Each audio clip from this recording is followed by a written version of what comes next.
चल छोड़।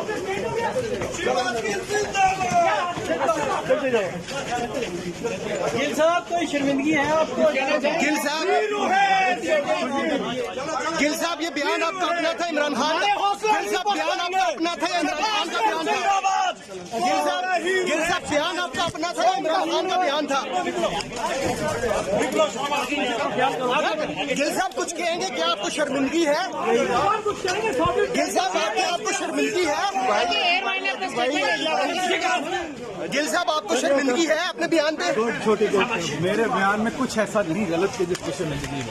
एक मुहिब वतन का बयान है वो, एक अपनी फौज से प्यार करने वाला। आपने अवाम को उकसाने की कोशिश नहीं की? बिल्कुल भी नहीं। मैंने सिर्फ स्ट्रेटजिक मीडिया ऐसे अफसरान जो गलत काम करते हैं उनको कहा, मीडिया सेल के अंदर ब्यूरोक्रेसी के अफसरान। तो ये बयान आपका अपना था, पार्टी का बयान था। गिल साहब बयान आपका अपना था, पार्टी का बयान है।